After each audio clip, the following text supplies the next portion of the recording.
Bonjour à tous, aujourd'hui on se retrouve pour apprendre à créer un interface de gestion, donc un peu une sorte de CMS si vous voulez, qui va nous servir tout simplement à gérer donc une sorte d'article, donc vous pourrez supprimer les articles, les modifier, ou même en créer grâce à une interface d'administration qui sera accessible que par vous ou que par le propriétaire du site. Donc comme sur l'exemple ici, donc ci-dessous, donc en gros c'est ce qu'on va apprendre à faire. Donc on va s'aider du framework Materialize qui va nous permettre de réaliser une navbar tout simplement, on va pas s'embêter à le faire. Et aussi donc un système d'articles, donc des cards, qui nous permettra d'avoir une image comme ça avec une petite description et tout ça. Donc c'est parti, on a un projet vide ici. Donc voilà, comme ça, donc on va même jarter le session start au-dessus. Donc voilà, donc on n'a rien, donc on va d'abord commencer par créer peut-être notre base de données, tout simplement. Donc pour ça on va s'aider de phpMyAdmin, hop, on va aller tout de suite donc, sur phpMyAdmin. Si vous savez pas, si vous connaissez pas trop comment gérer une base de données, enfin se connecter et tout ça, j'ai fait une précédente vidéo dessus, donc qui vous apprend à créer des tables, une base de données, vous connecter et tout ça. Donc moi je pars sur la base que vous savez faire ça. Donc on va créer une table, on va l'appeler users, ou plutôt on va mettre un S pour users. Hop, on va exécuter.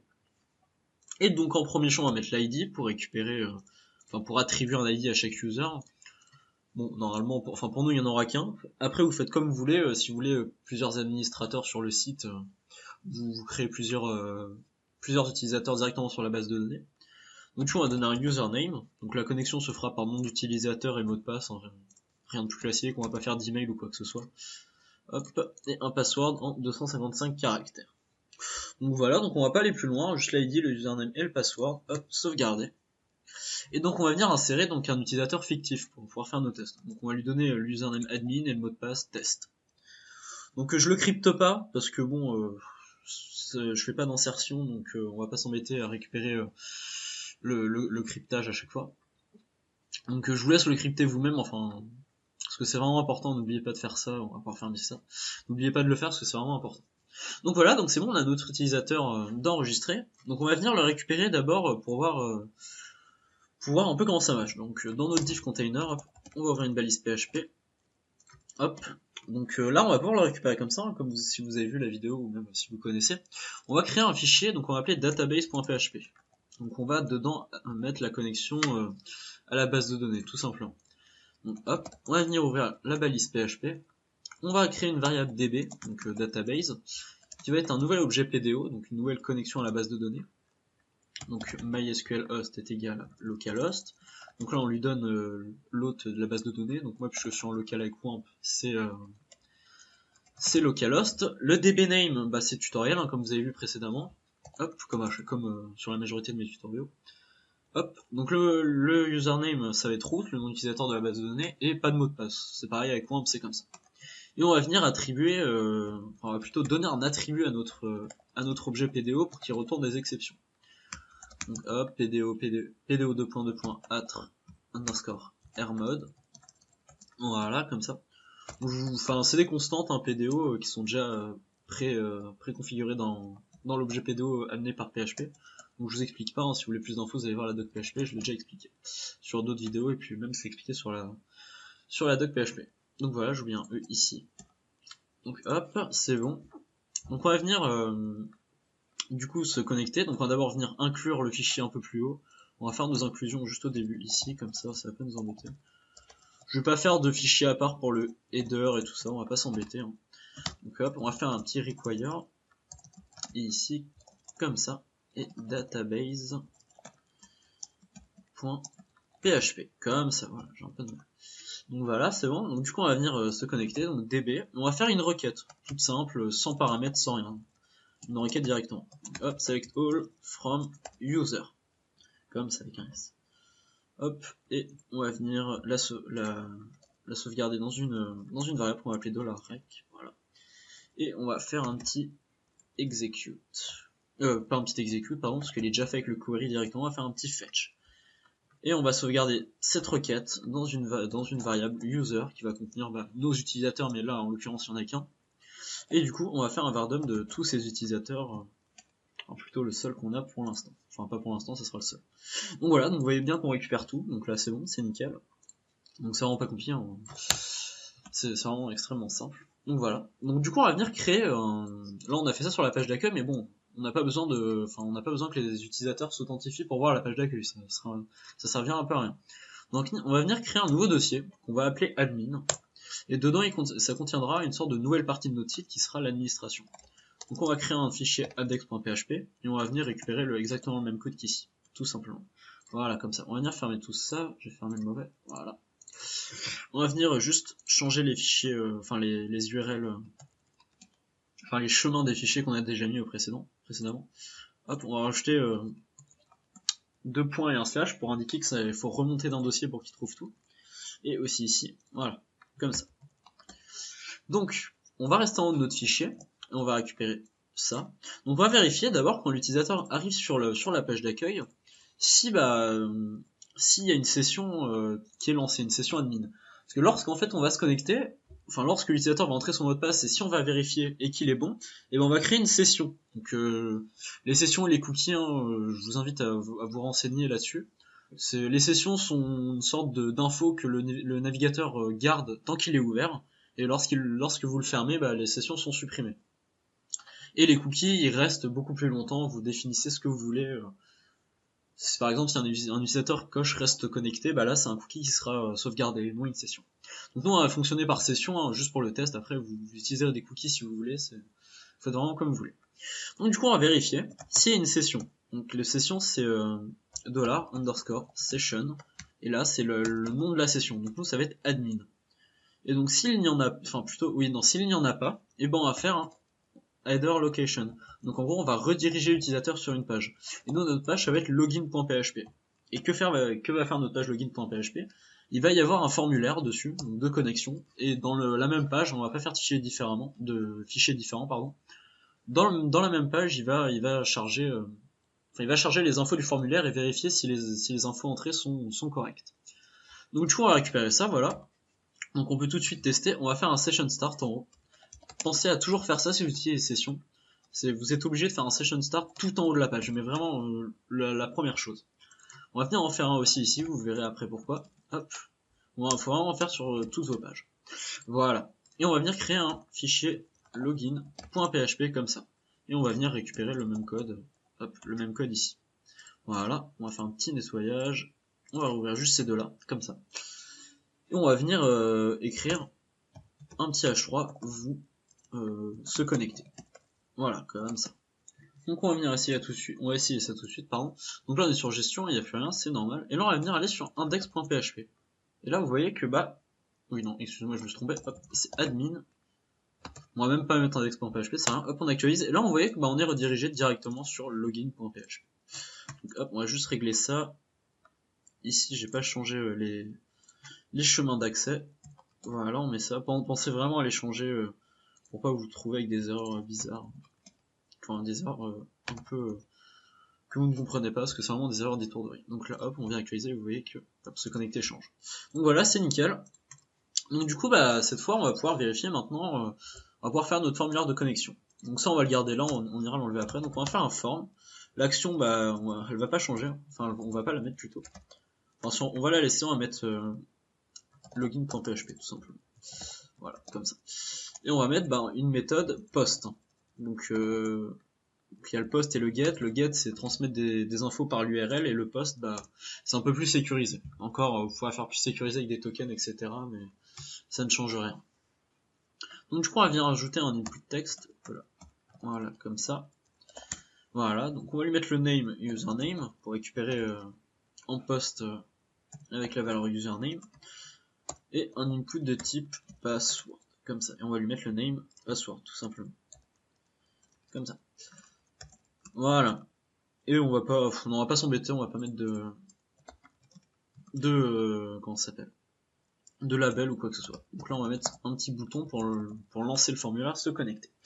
Donc voilà, donc du coup on va pouvoir récupérer nos infos comme ça en fait, avec un $_post, et là du coup pour l'username ça va être username. Donc là en gros là-dedans, il y aura ce que l'utilisateur va poster, tout simplement. Donc voilà. Donc là nous avons notre formulaire, c'est bon, c'est nickel. Donc du coup on va pouvoir récupérer les données. Donc ici on va d'abord vérifier s'il y a des données. Donc if on va mettre iset $_post. Voilà. Déjà si le formulaire a été posté.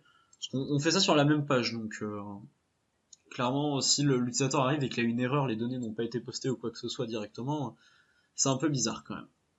Donc du coup, on vérifie donc si le post a été activé, donc grâce au button. Et après, dedans, on va vérifier si toutes les infos sont bien remplies. Donc if différent de empty, donc s'il n'est pas vide. Donc on va vérifier d'abord si le champ username n'est pas vide, voilà, comme ça.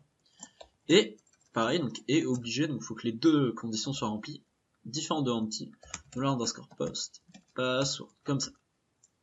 Donc du coup là on pourra continuer notre code, sinon on va faire une erreur, donc on va faire un $error, voilà comme ça, est égal à champ, veuillez remplir tous les champs, on va alerter d'une erreur comme ça, veuillez remplir tous les champs. Voilà, comme ça. Donc bon, le système est pas forcément très bien organisé, hein, c'est du procédural, c'est pas du tout organisé, mais c'est vraiment pour montrer le code PHP. Après, si vous voulez faire du développement, enfin du PHP avec des objets, vous adapterez le code, c'est beaucoup plus simple d'abord d'organiser un code procédural en objet. C'est un bon exercice et puis ça vous apprend vraiment l'objet. Mais là, vraiment, c'est une organisation totalement, enfin pas, je vais pas dire totalement bordélique, mais il y a du code plus propre quand même. Mais après, ça marche, hein, c'est l'important. Donc voilà, donc d'abord on a vérifié si tout était bien posté, sinon on mettait une erreur. Donc si tout est bien posté, donc on va récupérer ce code là tout simplement. Hop, voilà. Sauf que bon, là on récupère tous les utilisateurs, c'est pas ce qu'on veut. Nous déjà on veut une requête préparée, vous allez voir pourquoi.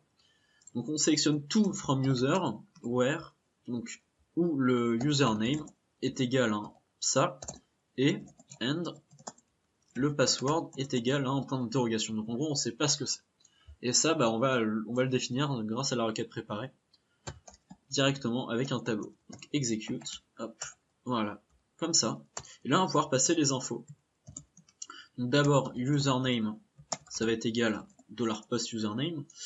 Donc là, on va faire un petit peu de sécurité quand même. Là, imaginez l'utilisateur, il vous envoie, je sais pas, quelque chose genre comme un script JS qui fait une requête en Ajax et tout ça. Et qui vous passe ça dans le $post username. Et bah grâce à ça en fait il pourra récupérer les données de votre base de données parce que en fait l'utilisateur peut écrire n'importe quoi. Vous voyez là si j'actualise, hop j'ai une petite erreur, hop on va régler ça tout de suite. J'ai dû mettre un point voilà exactement à la fin de ça, je fais cette erreur à chaque fois. Donc là on actualise. Là vous voyez que on a un formulaire. Imaginez il peut écrire un script voilà comme ça avec une source à partir de son site charger un autre script. Donc vous voyez là en fait ce qu'on appelle une faille par injection.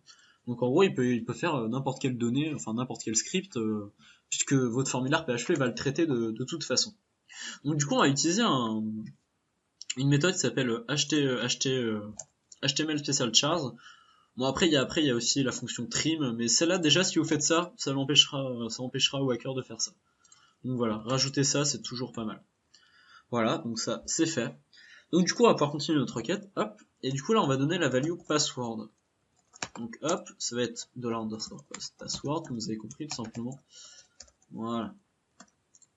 Et donc, du coup, là on va sauvegarder dans une variable user qui va être égale à notre requête, donc rec fetch. Donc en gros, on regarde, enfin les utilisateurs vont être égales à fetch comme ça. On va regarder si notre variable user, enfin non, d'abord on va attribuer tous les utilisateurs à notre variable user. Bon évidemment si l'utilisateur tape un mauvais username, un mauvais password, il y aura rien dans notre variable user. C'est pour ça qu'on va faire un if $user tout simplement. Parce qu'en gros si il n'y a pas de données dans notre variable user, ça va être égal à false, mais s'il y en a ça va être égal à true. Donc s'il y en a ça va être égal à true et notre if va interpréter ce code. Sinon on va mettre une erreur tout simplement. Voilà, comme ça. Et là on va mettre identifiant. Incorrect. Voilà, comme ça. Donc c'est bon, hop. Du coup, donc si notre code est là, tout simplement, on va faire un header location. On va rediriger vers la page d'accueil. Puisqu'on a une session qu'on va donner tout de suite. Voilà, session, admin. Ça va être égal, donc une session a un nom, mais a aussi des données. Donc, vous pouvez donner un tableau en données, tout ce que vous voulez. Nous, ça va être égal au username, parce que, par exemple, si vous voulez dire sur la page d'accueil, bienvenue machin, vous pouvez récupérer son nom d'utilisateur comme ça. Vous pouvez le récupérer aussi en faisant en faisant comme ça. Les données, hop, imaginons ici on fait un fetch object, voilà comme ça. Vous faites user et name, on va récupérer la value, ce que s'il trouve un utilisateur, hein, s'il n'en trouve pas, on fait pas ça. Donc s'il en trouve un, il y aura obligatoirement des données, comme le username, c'est pas name, c'est username comme ça. Après vous faites comme vous voulez, moi je fais comme ça. Après les deux marchent très bien. Donc voilà, on a fait tout ça. Donc on va regarder, on va d'abord traiter les données, donc enfin les erreurs plutôt. On va faire ça au-dessus là. On va même faire ça là-dedans. Donc if i7 $error, c'est comme ça, c'est un R tout simplement. On va echo dans une div qui a la classe error quand même. Donc c'est une div que j'ai déjà fait au préalable, hein, vous la faites comme vous voulez. Voilà, je vais vous la montrer vite fait si vous voulez. Hop. Ici il y a success et error, tout simplement. Après vous la faites comme vous voulez. Hein. Vous n'êtes pas obligé de prendre exactement le même code que moi, ça ne change rien, c'est juste du CSS. Voilà, hop là. Et dedans on va écrire du coup notre variable error. Donc ça c'est de la concaténation, vous mettez un point entre les guillemets et la variable. Donc on va venir actualiser ça. Donc j'ai une erreur, hein. Toujours en général quand vous tapez un gros code, tout simplement parce que j'ai pas mis de point virgule ici, c'est ça quand on va trop vite, voilà on actualise. Et d'accord, donc hop, on va venir faire ça. Non, donc on a un undefined index. Donc tout simplement en fait parce que on va faire ça en fait. Là on a un i7 voilà, ici, on a un i7 post, mais on va vérifier aussi si les données sont pas vides. Parce qu'en général, même tout seul, enfin, il interprète ça comme un post. Donc du coup, on va regarder si les données ont été postées, si quelqu'un a appuyé sur le bouton, mais aussi si les données sont pas vides. Parce que si elles sont totalement vides, ça sert vraiment à rien même de donner une erreur, quoi. Donc on va regarder ça. Voilà, comme ça. On va venir actualiser, du coup, voilà, on a plus l'erreur. On va venir mettre, par exemple, ça et ça. Se connecter. Donc là, j'ai une petite erreur PDO. On va regarder ça tout de suite, donc hop. Voilà, je vais pas fonctionner comme ça, je vais mettre 2 points username tout simplement. Comme ça, voilà. Et là on va mettre 2 points password. Ça va être plus simple, au moins on n'aura pas d'erreur. Donc là on actualise, donc on resoumet les données. Et là on a identifié un correct. Et là si on fait se connecter comme ça, vous voyez bah, qu'on est redirigé sur index.php. Donc voilà, donc notre système est totalement opérationnel. On va dire qu'il marche plutôt bien. Donc voilà, donc on a bien tout ça. Donc là on peut venir du coup faire par exemple un bienvenue. Voilà, un petit h3, bienvenue. Et on va venir à echo, donc ça c'est équivalent à ça en fait. Voilà, mais c'est plus rapide de mettre ça si vous faites juste un echo. Et ça marche que si vous... Hop là. Ça marche juste si vous mettez un echo. On va venir echo, donc $session admin, voilà comme ça. Et du coup, on va venir actualiser, et là vous voyez que ça marche bienvenue admin. J'aurais pu changer, mettre par exemple Latiscript ou quoi que ce soit. Donc du coup voilà, on a fait notre système d'enregistrement. Donc là on va venir créer une nouvelle table qui va avoir nos articles, qui va contenir nos articles. Donc hop, nouvelle table. On va l'appeler article. On va lui mettre l'ID tout simplement pour sélectionner chaque article par rapport à leur ID.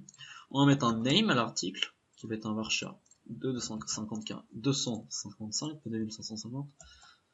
Un content. Donc là cette fois ça va être un long texte, parce que bon, un article en général c'est assez long quand même. Et du coup, au final, on va mettre un auteur aussi. Comme ça, si vous voulez mettre différents auteurs d'articles sur votre site, hein, ça se fera comme ça. Et voilà. Donc on va venir sauvegarder, on a des articles. Et on va venir... bon, je vais venir insérer en off quelques articles. Donc voilà, c'est bon, je viens d'insérer 4 articles au total. Donc voilà, donc j'ai pris comme exemple le nom de mes vidéos, donc Google Search, le responsive, gestion article, pardon, et jeu de grattage, donc avec différents auteurs, Platiscript 2, 3, 4, et un content bidon. Donc voilà, donc c'est bon, donc là rien ne change, on a une base de données un peu fictive, pardon, qu'est-ce que je dis, notre page où il n'y a rien tout simplement. Donc du coup on va venir d'abord, donc là on est sur notre espace administration, donc on va venir changer, et on va retourner sur notre page d'accueil, parce que sur notre page d'accueil on va afficher bah, plutôt les 3 premiers articles, on va partir sur une base de 3 articles. Donc du coup on va faire plutôt un select all from article, voilà, comme ça. Donc du coup, maintenant on va devoir plutôt faire une boucle pour les récupérer, parce que sur notre table user ça sert à rien de faire une boucle parce qu'il n'y avait qu'un utilisateur. Mais là par contre, il y a beaucoup plus d'articles, il y en a 4, mais bon, sur votre truc d'articles, vous, je pense qu'il y en aura beaucoup plus. Enfin, du moins j'espère. Donc du coup là on va faire un for each, tout simplement, pour exécuter ça. Mais d'abord on va changer notre requête. Donc là c'est bon, on a notre select all from article, on va mettre un petit limit, on en fera ça après. Et du coup, on va faire plutôt $article avec un S du coup cette fois. C'est plutôt pas mal pour vous repérer. On va faire un fetch. Et du coup, on va pouvoir faire un for each cette fois. Donc en gros, le for each va va donner un article à chaque fois, à chaque article trouvé. Donc en gros, en fait, il va trouver 4 articles, et du coup, il va parcourir la boucle 4 fois en attribuant toutes les données à la variable article. Donc en gros, notre variable article aura un name, un content, à chaque fois que notre for each trouvera quelque chose. Bon, je sais pas si vous m'avez suivi, mais la démonstration va vous paraître un peu plus logique. Donc à chaque fois qu'il va trouver, on va afficher, hop, $article, name, comme ça, déjà. Voilà. Donc du coup on va venir tester tout ça. Hop là, attendez, j'ai juste fait une erreur, donc oui, on fait un fetch all, parce qu'on sélecte beaucoup d'articles, enfin 4 articles, c'est pas beaucoup, mais c'est plusieurs articles. Du coup il faut faire un fetch all, parce qu'on récupère vraiment tous les articles. Voilà. Donc toujours actualiser, et là vous voyez qu'on récupère tous nos noms. Donc chart, responsive, gestion article, jeu de grattage. Donc voilà, vous voyez que tout marche bien. Donc moi je vais venir récupérer un code de matérialiste que j'ai déjà fait. Donc qui va être une div card, où on va le faire ensemble. On va aller plutôt sur le site de Materialise, on va récupérer donc les cards. Donc j'ai fait un tutoriel sur Materialise, pour ceux qui l'ont pas vu, où j'explique les modules sauf les cards, donc là ça permettra de vous renseigner un peu plus. Donc voilà, donc on va prendre une carte qui ressemble à peu près à ça. Voilà, comme ça. On va venir récupérer le code tout simplement. Et on va venir le poster ici. Donc à chaque fois qu'on va faire un for each, donc on va faire plutôt comme ça. On va fermer la balise PHP. Et ici, on va la rouvrir comme ça. Je vous explique ce que je fais tout de suite. And for each. Voilà, comme ça. Donc ça, en fait, ça équivaut à ouvrir l'accolade et la fermer ici. Mais je trouve ça plus sympa de faire comme ça, c'est beaucoup plus lisible. Pardon. Donc voilà, on va laisser ça comme ça. On va juste remonter ça, voilà. Comme ça. Donc du coup, là, on a toutes nos images. Donc on va venir charger une image... donc du site, c'est pour ça que j'ai la page ouverte en fait, je pense que vous vous demandez pourquoi. C'est placeholdit. Donc on va venir charger une image tout simplement comme ça pour simuler un peu. Donc j'ai pas fait d'image pour chaque article. Donc en gros tous les articles auront la même image. Parce que bon, la boucle aura beau se parcourir, l'image, la source changera pas. Donc on va venir taper l'URL, donc c'est placehold.it. Et on va prendre une image donc de 500 par 300. C'est la plus adaptée, je trouve. Donc du coup, à chaque fois, on va venir changer le nom. Donc là du coup vous avez compris, c'est un peu là, j'ai oublié ça, article name. Donc là on va venir écrire ça à chaque boucle, on va venir prendre ça, voilà. Après ici ça va être le content, tout simplement. Et du coup là ici ce link, on va mettre voir l'article en entier. Voilà, parce qu'on va venir faire une page où on verra les articles en entier. Enfin on pourra voir toutes les infos de l'article. Et du coup on va rajouter un petit truc à la fin. On va mettre un BR et par 2 points. Et on va venir mettre author. Voilà. Donc vous avez compris ce que je vais faire, c'est exactement la même chose qu'avant. Là on va venir actualiser. Et vous voyez que tout marche bien. Donc là on a notre nom, on a l'image. Nous avons notre texte, bon c'est du lorem ipsum donc vous pouvez pas voir, mais là vous voyez que ça commence pareil, enfin je pense que vous comprenez. Donc le petit par platiscript qu'on viendra changer après. Et ici voir article en entier.